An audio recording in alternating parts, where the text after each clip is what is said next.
U.S. Secretary of State Antony Blinken has said that a ceasefire that the U.S. is working on would be the best way to ensure humanitarian assistance gets to Palestinians in Gaza.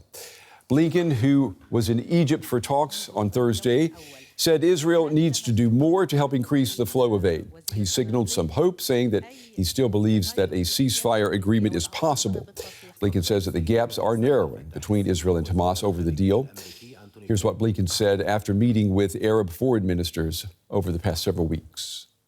There's a clear consensus around a number of shared priorities. First, the need for an immediate, sustained ceasefire with the release of hostages. That would create space to surge more humanitarian assistance to relieve the suffering of many people and to build something more enduring. Now, the ceasefire that we're working on would be the best, most immediate way to enable us to surge humanitarian assistance, but it's not the only way. We agreed today, all of the ministers, that we would get our experts together in the coming days to identify the urgent, practical, and concrete steps that can and should be taken to increase the flow of assistance. The U.S. Secretary of State in Cairo today for this latest round of ceasefire negotiations. How much success did he have? I want to talk about that with journalist Karim El-Gawhary, who is in Cairo. Karim, it's good to see you again. Well, we just heard Blinken talking there. How close or how far apart are we today to an immediate, sustainable ceasefire?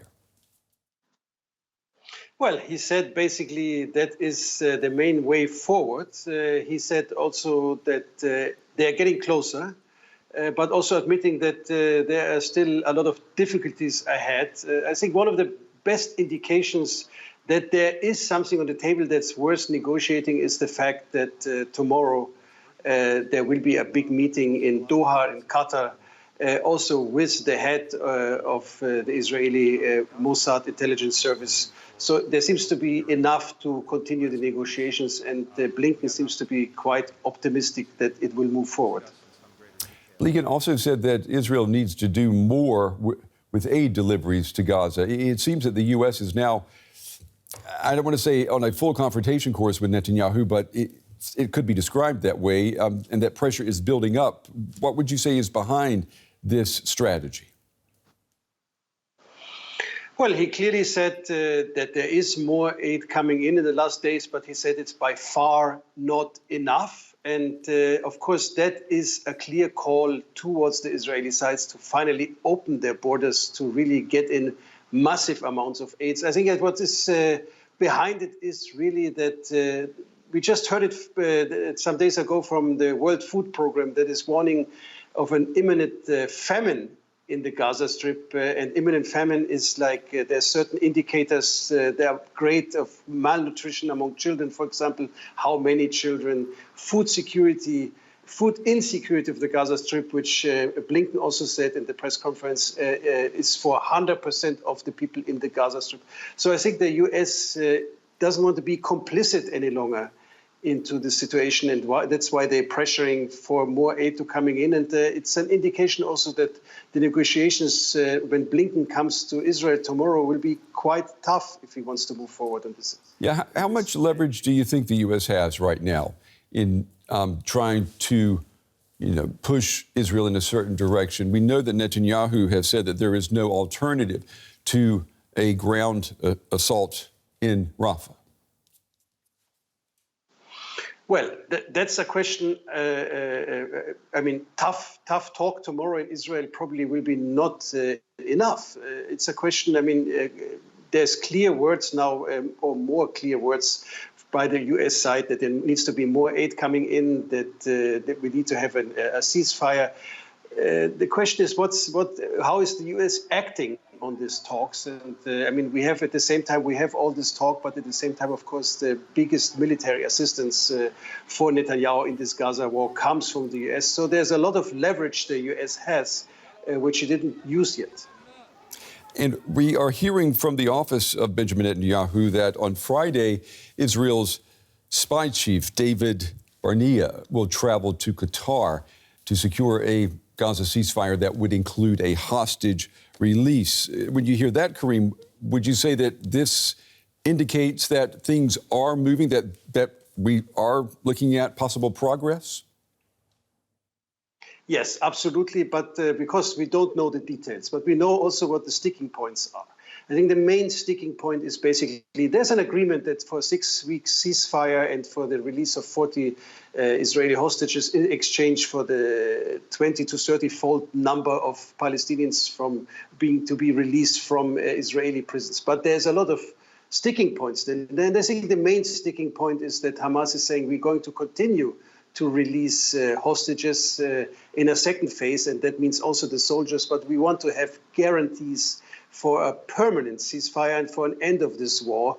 And that is something, of course, very difficult to stomach for Netanyahu, because his announced objective in this war is the destruction of Hamas, which he would have not achieved in this case. Journalist Karim El-Gawhary from Cairo tonight with the latest. Karim, thank you. You're welcome. Well, I'm joined now by Israeli foreign and security policy expert Gil Murciano. He's the CEO of the Israel-based think tank Mitfim. He joins me tonight from Tel Aviv. It's good to have you with us.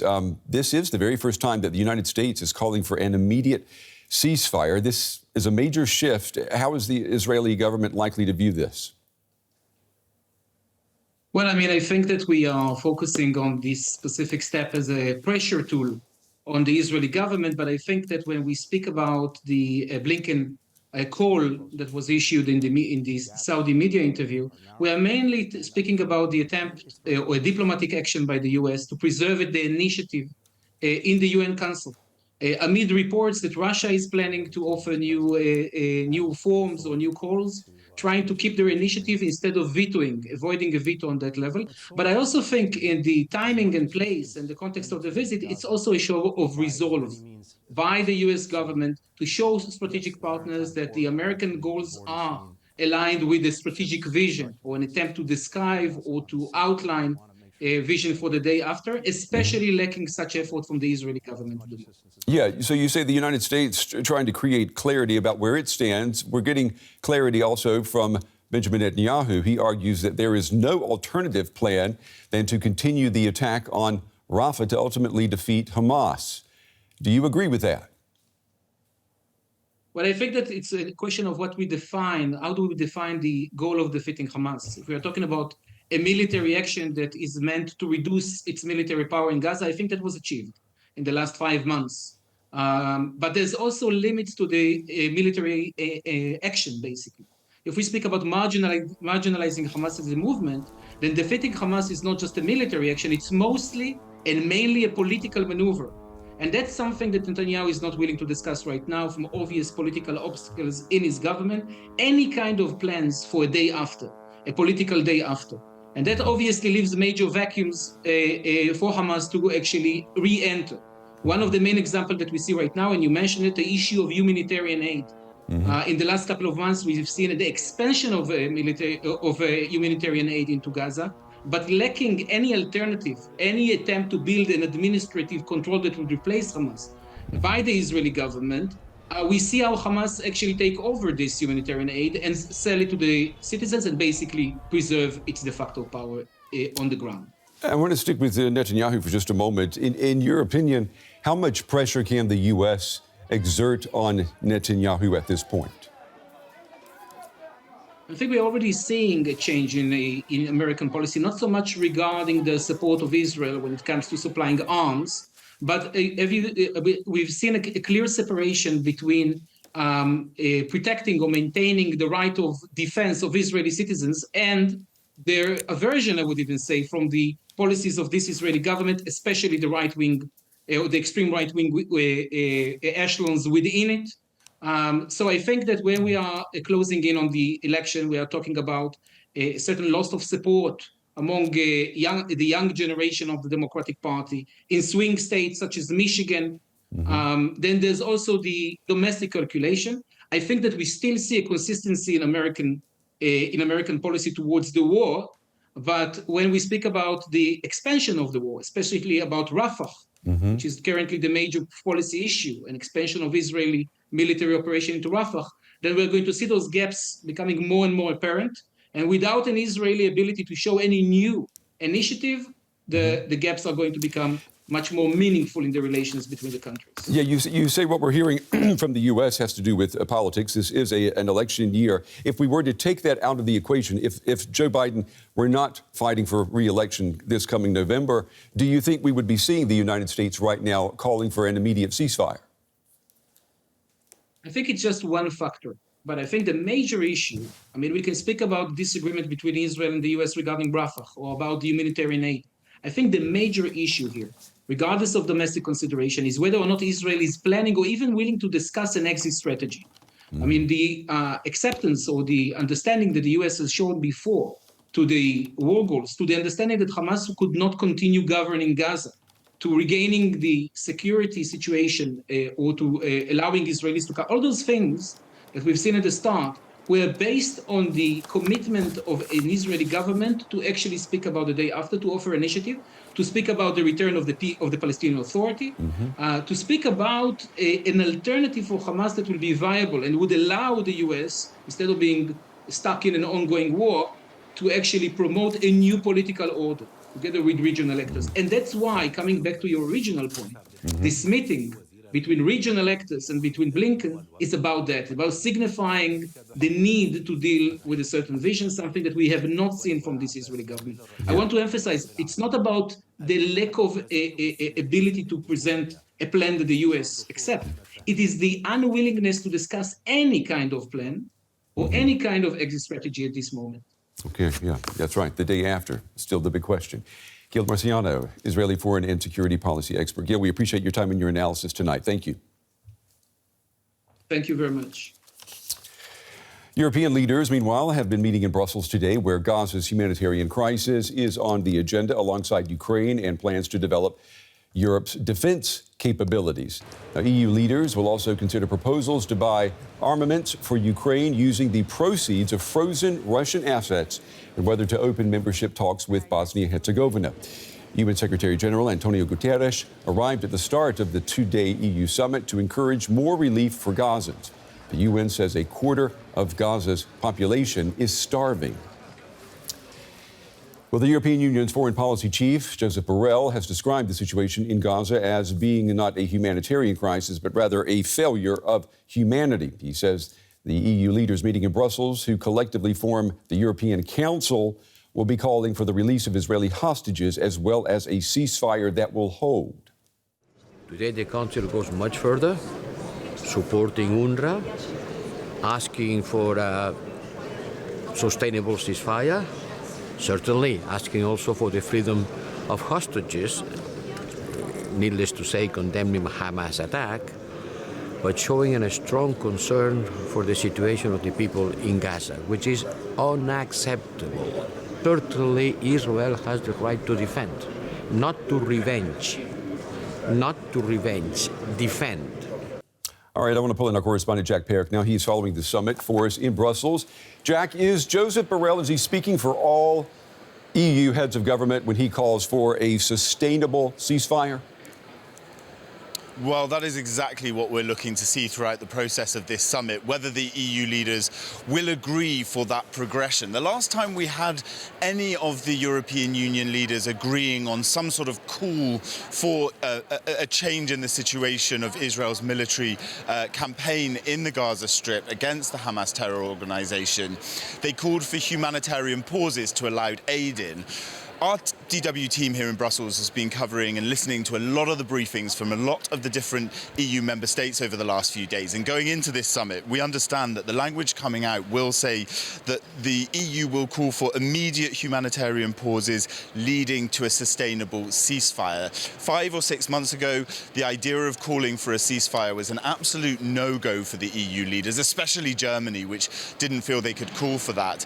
But we do understand that as this summit progresses, the EU leaders will be able to call for that sustainable ceasefire, that language will get into the document that comes out after this summit.